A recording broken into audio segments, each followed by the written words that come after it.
What's up, everyone? Welcome to the channel. I'm Harrison, and you are here for another Tutorial Tuesday. What is Tutorial Tuesday? Tutorial Tuesday is every single Tuesday I teach you how to draw some of your favorite characters. Today, we are drawing Ghost Gotenks. I love Gotenks. I think he's one of the most fun characters in Dragon Ball Z. The fusion of two of the most chaotic little kids ever into one mega chaotic kid is amazing, and the fact that he has this random ghost attack that sends out these little just like obnoxious versions of the already obnoxious character that explode and fight is just really cool. And I wanted to draw one of these little ghosties, and I think it's gonna be fun.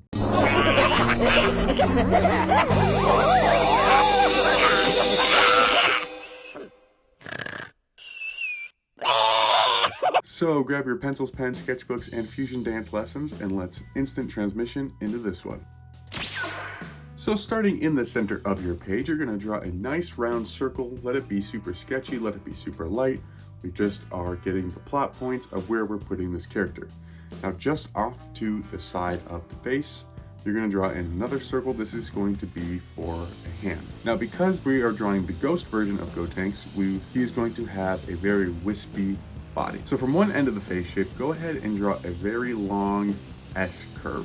This is going to be his body and his ghost tail. And then you can mimic the other side and line it up to the opposite side of the face. Now I dropped in a few other sketchy circles on the perimeter of our main Ghost Gotenks. I was thinking about filling in the page with more ghosts, but it kind of was going to take away from the composition. It was going to be too much, and I just didn't want the drawing to feel overwhelmed. So instead of drawing 3 more, I just stick to 1. If you want to draw multiple, go for it. It's going to be the same concept. You can just change the direction of their tails or however you want to have fun with it.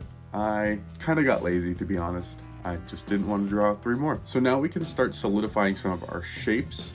I know we haven't gotten very far, but we can now start solidifying in the shape of Gotenks' ghost body. Now his hand that is up by his face is just a little ball. You don't have to give it so much detail. The only detail that we're gonna have is in the face. So let's move up to the face, solidify the point to his chin, and then at the top of the head, we can give Gotenks his classic Vegeta receding hairline, which is just a really deep V on the forehead. And then on the sides, we can give him his ear, and then his other hand, which is literally another ball just lower on his chin. His left arm is just going to be a hump on the side of his body. For his mouth, think of it like a kidney bean shape. And then for the tongue, it's an elongated U coming out of his mouth, almost passing his chin. For the eyes, they are the classic Dragon Ball Z Super Saiyan eyes. So it's going to be almost a boxy triangle shape. You can either think of it as a squashed rectangle or a really fat triangle. Whatever kind of gets your mind there to help you make that shape, go for it. I like to think of it as a triangle that is a little bit thicker than it should be. The tip doesn't come to a point, it almost comes to a box. And you're gonna mimic that on the other side. Now I got really frustrated here and just decided to erase the entire head just to clean up the lines. Something was a little off.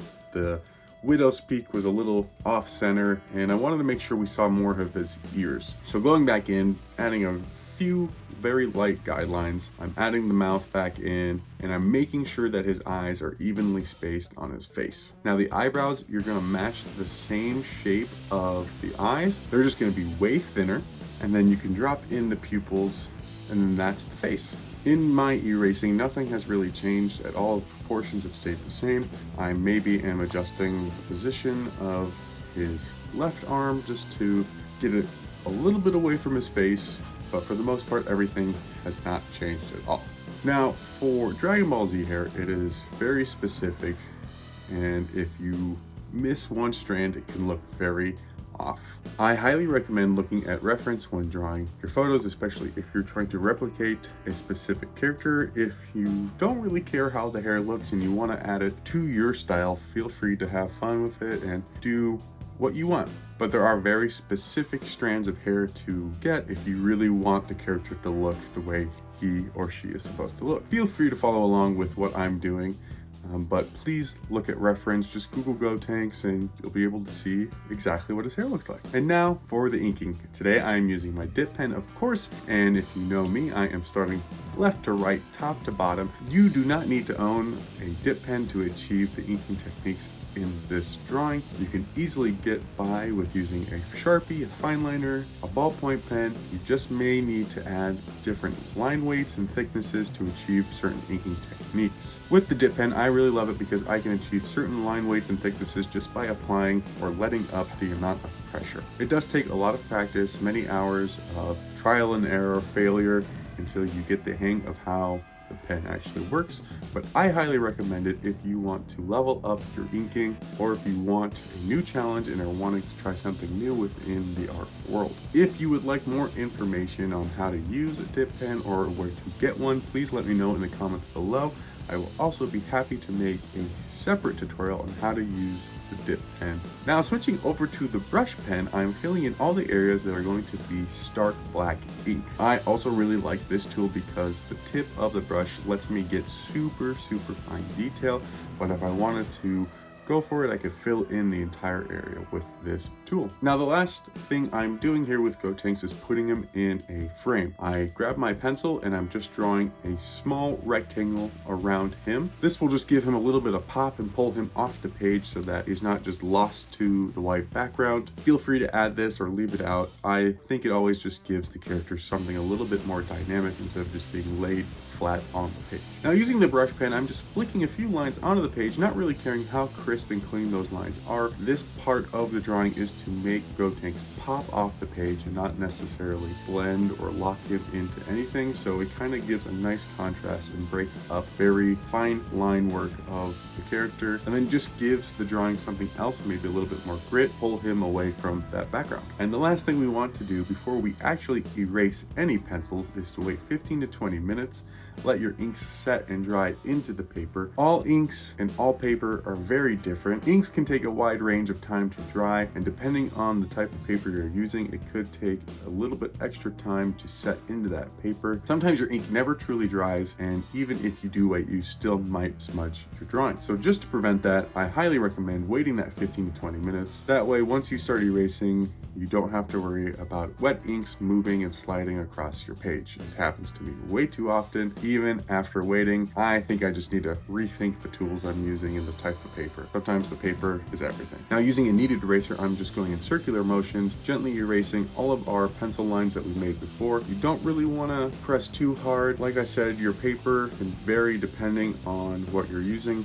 For instance, this sketchbook is very thin paper, so if I press too hard, I run the risk of crinkling and possibly ripping the page. If I was using Bristol board, I might be inclined to press a little bit harder because that is way thicker. Again, everything is just trial and error and preference. And there we have it. I really love the way this turned out. It's a great addition to my sketchbook collection, and I think it was just fun. If you enjoyed today's video, please give this video a thumbs up. If you haven't already, please consider subscribing. And once you do, hit that bell notification so you know when I upload the next tutorial. If for some reason you did not enjoy today's tutorial, please let me know in the comments why. Is there something I can do better to help you learn the characters that you want to know how to draw? And on that note, if there's a character you would love to know how to draw and you've not seen in the playlist, please let me know in the comments who that character is and I will gladly add them to the list. If you've been following Tutorial Tuesday for the last 5 months and been following along with the drawings, I would love to see the work that you're doing. Please tag me on Instagram or on TikTok and show me the work that you're making. You can also follow me there and see all of the work that I am doing day to day and all the little tutorials that I am posting frequently. Thank you again for joining me on another awesome Tutorial Tuesday. Keep practicing, keep drawing, never give up, and I will see you next week with another awesome tutorial. Bye guys. Ready? Move out! Yeah! Hey, good luck, buddy. Let's do it!